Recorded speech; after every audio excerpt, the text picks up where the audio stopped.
as early as 7th grade, they can say, I'm going to college. Now, that is going to change a student's outlook. All of a sudden, they want to do better, keep their grades up, not get in any trouble because they don't want to lose the scholarship. And we find that they want to make their mentor proud.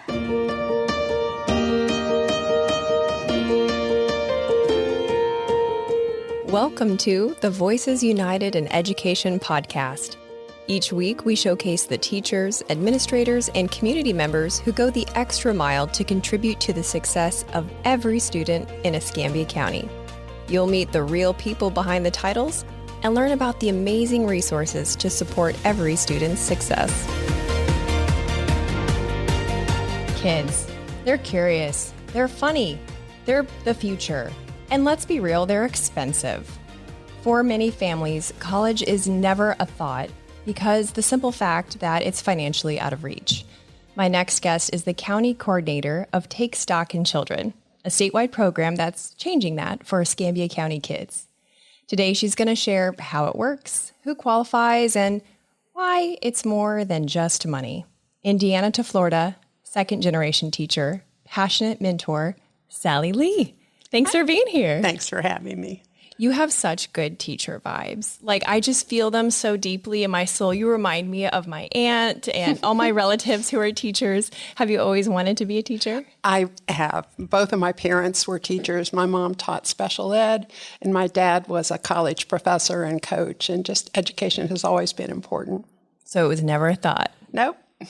Well, that fits. It fits so much. Now, when I first heard about this program, I thought, okay, Take Stock in Kids, it must be difficult to qualify for. So can you tell us what the requirements are for eligibility? Sure.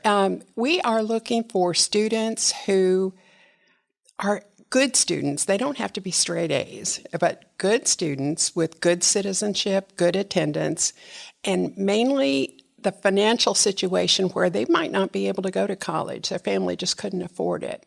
So the number one qualifier for the program is qualifying for free or reduced lunch. And then we do look at grades, but just a C average can get a student into the program. We like to see better than that, but good grades, good attendance, good citizenship. And I'll talk later about the mentor portion, but that's another part of it. So a C now is also what, a 2.5? Right. And what does good citizenship mean? No crime, no drugs, for sure. That's a deal breaker for the program. And of course, we want good citizenship in school. So if students get a referral, they can stay in the program, but we're going to definitely be in conversation with them. We can put them on probation. We want to see our students be good examples and do the right thing. And so if they qualify, then they get 4 years tuition paid for college. Is that correct? That's right. And that's an amazing thing for a 7th grader to realize that college is possible. Not only possible, but they will be able to go as long as they do those things we just talked about: good grades, citizenship, and attendance. Does it have to be a college within Florida? This program runs through the College Prepaid Foundation, and so Florida Prepaid. So, yes, the students go to a public school in Florida, and it's 4 years. Our scholarships are for the state college rate. So a student can go to Pensacola State College, for example. All their tuition and fees would be paid for a full 4 years. So that's pretty amazing. Some of our students, though, want to go to a university, and that's also possible, but it's more expensive. And so the student would need to make up the higher tuition cost, but they can do that through Pell Grants, and almost all of our students are going to qualify and receive the free grant money, the Pell Grants. Some of them get Bright Futures, and some of them get other scholarships, and they use that with our Take Stock scholarship to be able to afford a university. And what about trade schools? That's definitely a possibility, and we do have some students who are going to George Stone or getting certificates through Pensacola State College. That definitely definitely is also part of it. So if a student qualifies for the program, they're in it, they're in 10th grade, but then they change schools, what happens then? As long as it's a public school, they stay in the program. Okay. If they move to a different county, that other county also has a take stock program, and they will sort of adopt our student. We're going to hold their scholarship, but that program will get them a mentor and will provide us with updates on their grades. So they definitely can still stay in the program. So talk to me about the mentor portion, because I can tell you're just dying to bring that up. And I think it's a really special feature of the program. It is a wonderful thing. Every student has a community mentor who volunteers to go meet with the student at the school once a week. And we tell the mentors that if they don't remember chemistry or algebra, that's okay, because we're not really looking for tutors for the student. We're looking for mentors, somebody that will be an encourager, a cheerleader for them, somebody they can talk to about school, about college, about life in general, but mainly somebody to believe in them, to give them the hope and the confidence that they can go to college.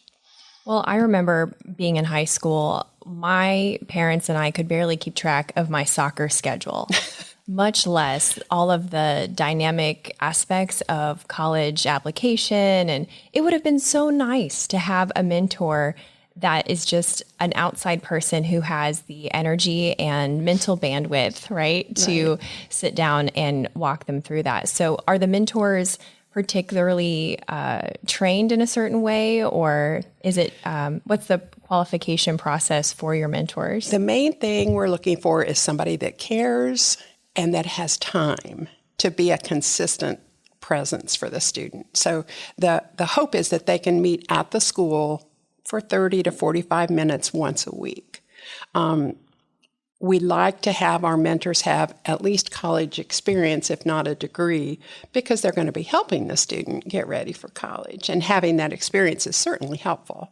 The one thing I tell parents is this is going to be another adult who cares about your child. The mentor is not trying to replace a parent, not a psychologist, and I say not an ATM. The mentor is not even supposed to give the student money or buy them things. The mentor is there to be that special adult friend who can help. And a safe adult. You know, my aunt is the executive director of a nonprofit here in Pensacola, and she talks about 5 safe adults when she is talking to kids, one for each finger on your hand. And I think in addition to that, how great it would be if each kid also had another set of adults, one for talking to about career choices, college choices, you know, all the different areas of life, so that the burden isn't completely on the parents to do all of that. And we do provide some training for our mentors, and they have a mentor toolkit, which gives suggested activities and topics they can talk about. And all of our mentors are fingerprinted and screened, and they only meet in a public place, like in the media center at school. And you said activities. Is it allowed to do off-site activities, the mentors and the mentees? No. The contact can only be in a monitored situation. Now, the exception would be if it's a take stock event, of course. We have 2 dinners, one at the beginning of the year and one at the end of the year. And the parent brings the student to the event, and the mentor can come and meet with them. So that gives a nice way for the parent and the mentor to meet. But other than that, there's no outside activities.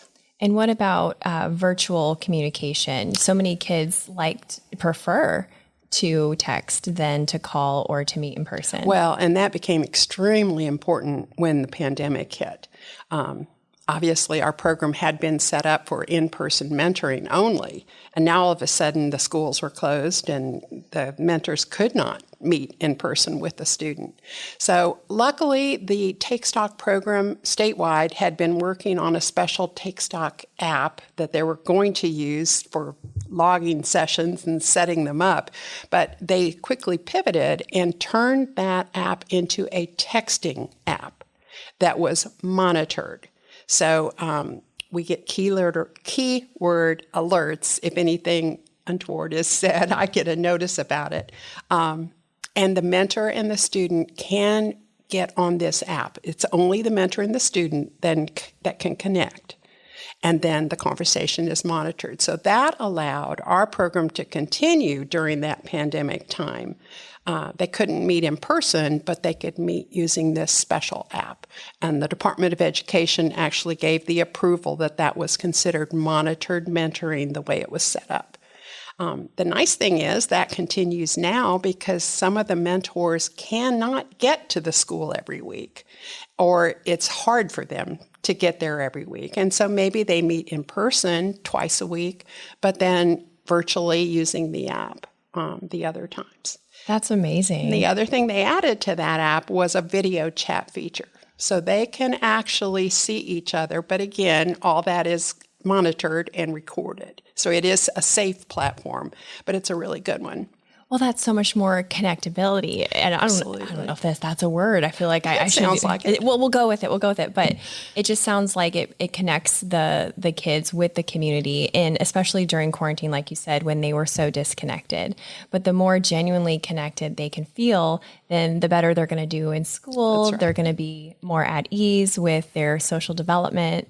So I just am so impressed that this program has been around since the 90s, and yet it's really up to date with how kids today want to communicate. Yeah. That's impressive. And then I also want to mention the other person that works with me on this program. It's Jeannie Kimbrell, and she's our college success coach. And so it is her job to go around the district to every school and to actually meet with the students. I don't get to see them in person too often, but that's her job. So she talks to students on a regular basis. She's the one that checks their grades, and if anybody is having trouble, she's going to help them get a plan in place so that they can get back on track. And so many of the kids also went virtual during the pandemic. And then some of them are on like a hybrid of virtual and in person. There's a lot of, it's less black and white now on, how kids are receiving their education.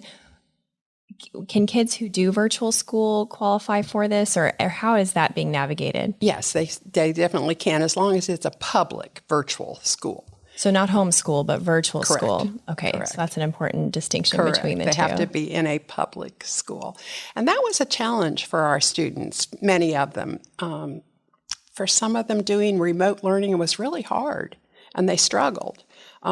We saw it in the grades for some of our students, but the district has been wonderful working with students who have kind of fallen behind, giving them opportunities to make up credits, to do summer school, and now that they're back in class, they're doing so much better. So we've definitely seen some hard times, but some improvement for sure. How do you feel like this program contributes to the motivation of kids in school?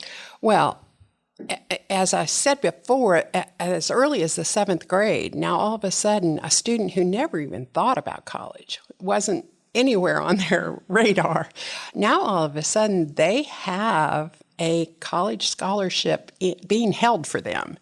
And as early as 7th grade, they can say, I'm going to college. Now that is going to change a student's outlook. All of a sudden, they want to do better, keep their grades up, not get in any trouble because they don't want to lose the scholarship. And we find that they want to make their mentor proud. Absolutely. Do you have any specific examples, stories that come to mind of student success? Oh, so many. We've actually had 125 students who have graduated from college and are out in the world of work. Many of those students have told us that without Take Stock and without a teacher or a counselor encouraging them to apply and then to be in the program, they would have never gone to college and they wouldn't be where they are now. So there's so many examples, but one of them, this young lady, sadly, her parents were both killed in a car accident when she was in middle school. And her grandmother raised her then and encouraged her to apply for the program. So in 7th grade, she became part of Take Stock. And that gave her the motivation to do her best, knowing now she had a way to go to college. She had an amazing mentor, and in fact, oh gosh, she's been graduated 15 years probably. She and her mentor are still very, very close, and it was a wonderful, wonderful relationship. That's so beautiful. What a neat bridge between what's happening at school and what happens after school. Right. You know, it's such a weird time for students because it's like you're an adult, but you don't feel like it, right? And you're expected to make all these life-altering decisions. I think what do you want to do when you grow up is the most horrifying question ever. But yet I always ask it to when I'm around students. Yeah, and we usually see on the application, that's one of the things the students write is what do you think you want to be? Usually it depends on what the most current television program is. They want to be a CIS investigator, or they want to be a veterinarian or something like that, or a pro ball player. But that changes over time. Well, what I love about the program is it doesn't just focus on what they want to be, but it's who do they want to be? Who do they want to become? Right. And by having the mentorship piece in there, I think that really facilitates the who over the what. Yep. Yeah, it's a really neat program. Is there many scholarships available? Are they limited? The way we get our scholarships is through donations locally. So part of my job is to go out and recruit donors. And so those come from civic organizations, from family foundations, businesses, or just individuals who want to help change the life of a student. And so the donations we receive, we use to buy the scholarships through Florida Prepaid Foundation. And they actually match the donation. So it's nice for me to be able to tell a mentor, if you give me this much money, I can match it. Oh, absolutely. When I buy the scholarship. So each year we average about 20 to 25 new students that we're able to pick each year. And we focus on 6th and 7th graders because we want them to have time to be in the program and to really do their best all the way through. I think that's very smart. Yeah. Of those about 25 students, what percentage of them graduate from college typically? The way that the figures are, pretty much 99% of them graduate from high school. And then about 96% of them start college. And that's high when you look at state average or peer group average.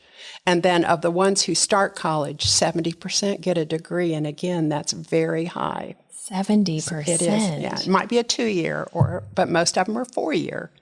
And we even have students who have gone on to get a doctorate or are doctors or attorneys. Yeah. Oh my gosh, you must be so proud. I am. Jeannie and I both say we're like proud mamas all the time. I know. I love how you tote around these beautiful poster boards of your children with you. And yeah, I love that. That's so awesome. Yeah. What would parents do if they wanted to see about eligibility for their own child?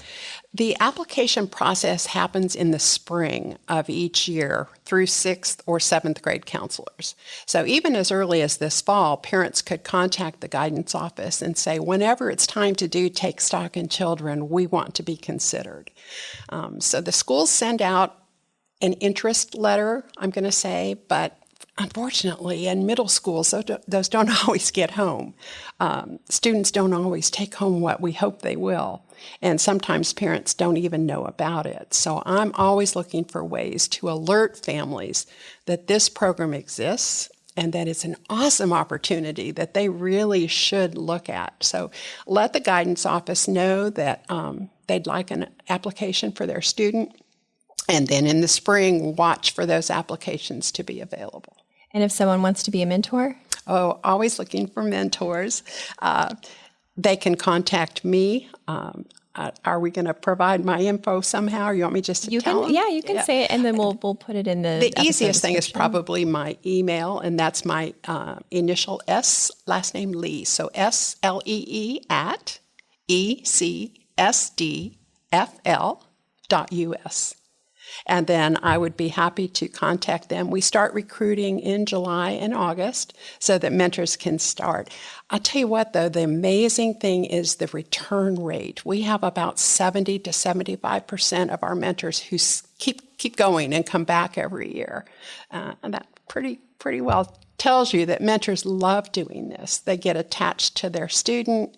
The commitment isn't huge. It's important, but it's just that hour a week. So we're always looking for people who have that time and would love to become a good friend to a young person. That's incredible. Yep. Last question. What do you want people to know about Escambia County schools? Well, as an educator myself, I know that you have to have a passion for education. And I see that in our district. Everyone, from the superintendent to the school board to administrators and teachers and staff, everybody is united for the common vision of wanting to see students succeed. And we do see that our students are receiving help, that they have teachers who care.